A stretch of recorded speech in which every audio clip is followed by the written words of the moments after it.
ketika ditanya sama wartawan bahwa ini relawan Pak Jokowi, bener. Cuma bener. Ya, itu kan jadi kayak, ya Pak Jokowi juga kehabisan kata-kata tuh gitu. Mungkin Pak Jokowi juga kaget gitu ya.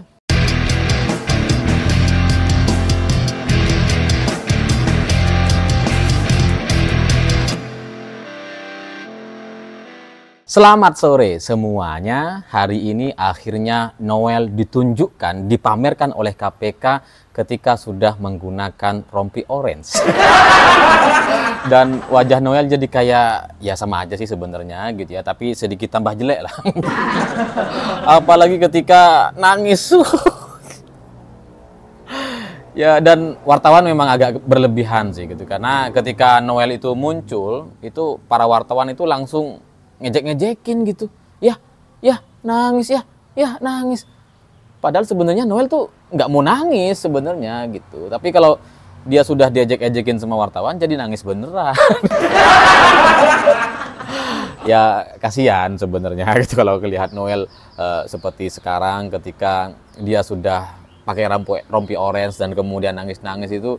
Ya saya terus terang jadi teringat dengan ucapan-ucapan dia ketika dulu dia ngejek-ngejekin Pak Hasto gitu. Oh itu kan.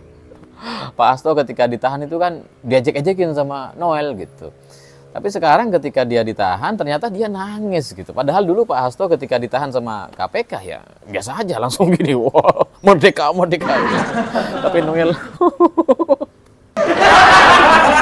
Dan ya di sisi lain saya paham kenapa Noel kemudian bisa semelo itu, sesedih itu gitu, karena ya memang karirnya sudah selesai, di Gerindra dia juga nggak akan dipakai, dan dia juga nggak akan bisa kembali untuk menjadi wakil menteri gitu. Dan setelah ini juga udah nggak ada relawan-relawanan lagi, setidaknya di era Pak Prabowo. Dan kalau nanti pun ada tokoh baru lagi yang kemudian butuh kelompok relawan lagi dan sebagainya, itu Noel tidak akan masuk radar. Itu praktis dia nggak akan bisa dan otomatis tersingkir gitu, karena ya sudah napi gitu. Ya sekarang masih tersangka sih. Tapi kan biasanya kalau sudah di OTT seperti ini, sudah pakai rompi orange, ya nggak ada cara lagi untuk kemudian keluar.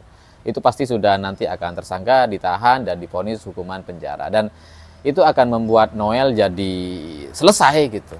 Sebuah pencapaian menjadi wakil menteri yang dia jalani begitu cepat sekali, instan sekali seorang Noel bisa tiba-tiba menjadi wakil menteri, itu kan ya sangat disayangkan memang kalau sekarang dia jadi kayak nggak punya harapan lagi. Karena kalau kita melihat Noel 9 tahun yang lalu atau 2016 lalu, dia masih ojek online. Driver ojek online. 9 tahun yang lalu dia driver ojek online, terus kemudian tahun kemarin, 8 tahun setelahnya, dia menjadi wakil menteri. Dan belum genap setahun, udah jadi tersangka. Itu adalah sebuah pengalaman hidup yang sangat-sangat dramatis dan penuh dinamika gitu. Karena ya saya tidak bisa membayangkan bagaimana seorang driver ojek online. Ya kalau kalian mau eksperimen, coba aja tuh tanya driver ojek online gitu ya. Kalau seandainya 8 tahun lagi Bapak diangkat jadi menteri, percaya nggak? Pasti 100% nggak akan percaya. Tapi Noel sudah membuktikannya gitu. Dan ya secara pribadi saya meskipun tidak suka dengan Noel, terus terang dari kisah ini, dari kisah dia mencapai jabatan sebagai wakil menteri, terus terang saya merasa kalah di situ gitu. Karena 2016 lalu itu ya saya udah ketemu dengan Pak Jokowi tahun 2015 gitu ya. Dan saya sudah ikut kampanye di Pilpres 2014, saya juga sudah ikut menjadi bagian dari KSP dan membantu Pak Jokowi. Ya meskipun saya jauh lebih muda dari Noel gitu, tapi apa yang saya lakukan beberapa tahun yang lalu itu sudah ya setidaknya saya bukan driver ojek online lah gitu ya.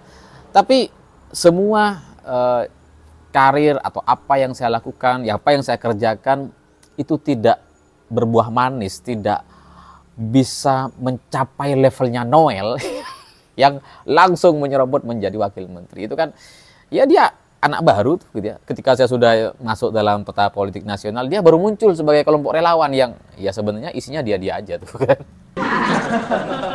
Jadi dari sisi karir, dari kecepatan dia untuk menyelinap dan kemudian masuk menjadi wakil menteri itu patut untuk saya teladani gitu. Karena cara dia tuh cepat sekali dan ya meskipun pada akhirnya dia jadi tersangka, yang ini sih nggak usah ditiru ya. Tapi cara dia untuk masuk ke pemerintahan itu kan hebat gitu.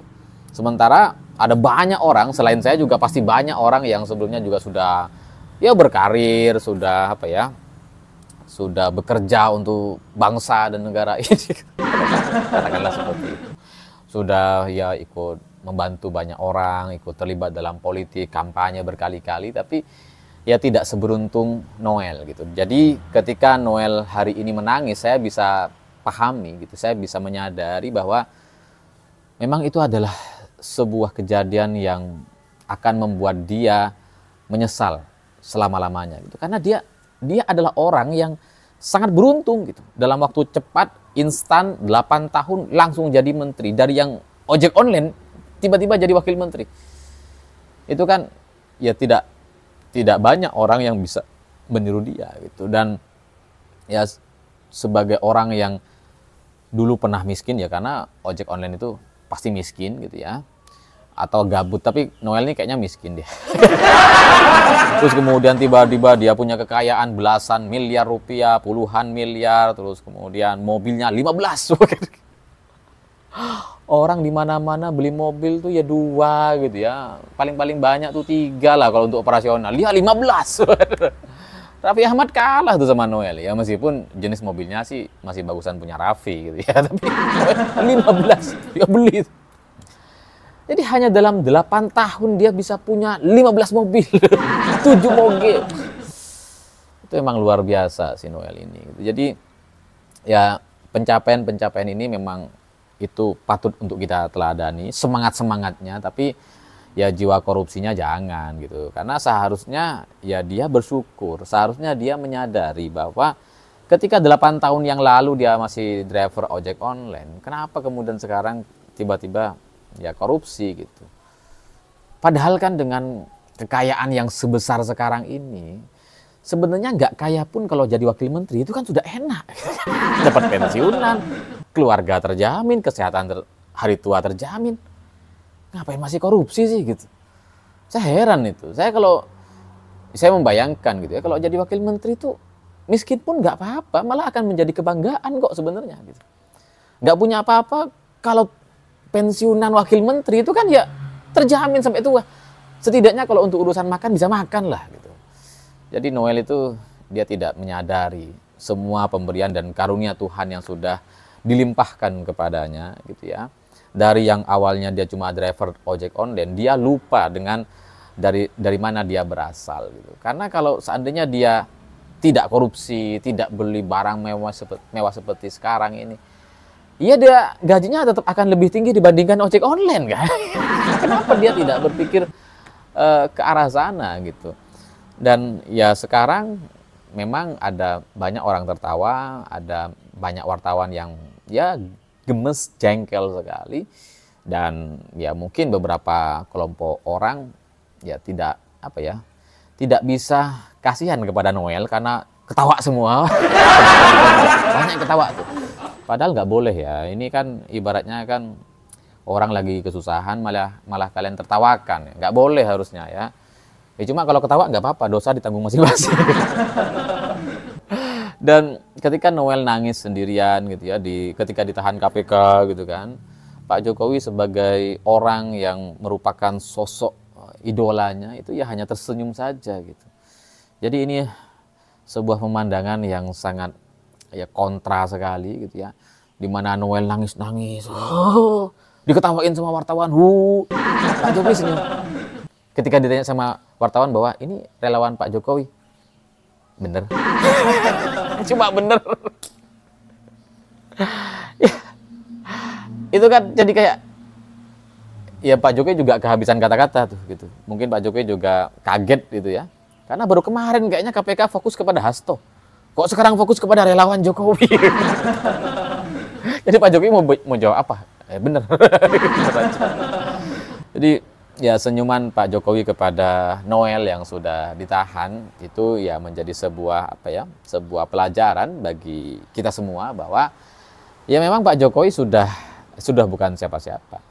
Jadi ketika relawan-relawannya ditahan sekarang, kemudian Sylvester juga mungkin akan segera ditahan, pastilah dia akan segera ditahan, Budiari juga akan segera ditahan, itu akan menyimpulkan bahwa orang-orang, relawan-relawan yang dulu mendukung Jokowi habis-habisan dan bikin ormas besar, mendapatkan fasilitas, mendapatkan kemewahan, menjadi menteri, pejabat, komisaris, dan sebagainya, ini adalah orang-orang relawan yang nggak berkualitas. Ini salah satunya dari ojek online, yang satu ya kayak preman, yang satu ya kayak apa ya.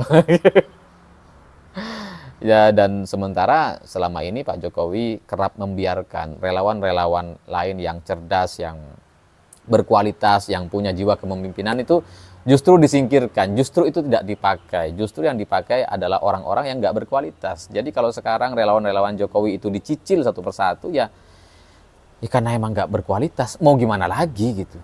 Mereka sekarang menuai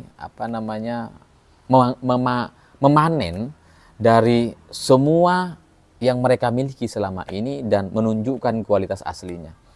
Karena kalau orang seperti Noel, ya driver ojek online, oh, kita mau berharap apa dari seorang driver ojek online yang dalam 8 tahun tiba-tiba jadi wakil menteri? Nggak bisa kita harapkan apa-apa gitu.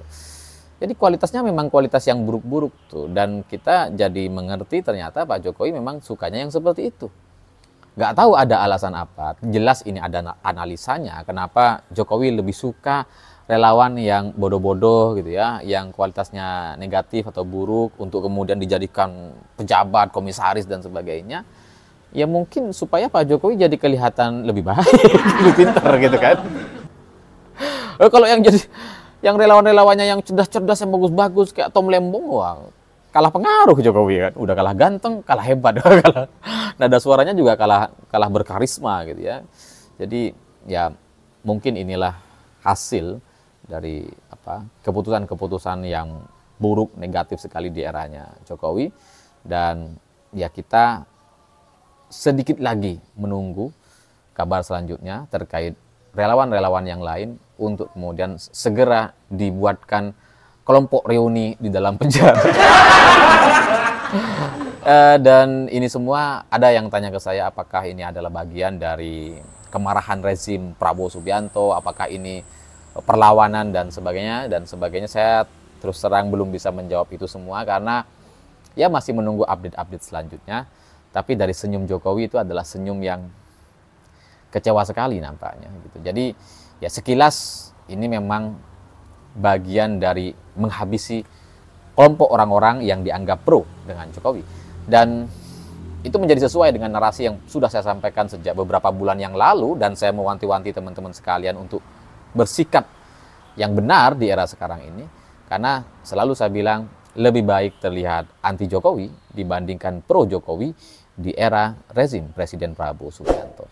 Saya pikir itu. Terima kasih sudah menonton. Begitulah kura-kura.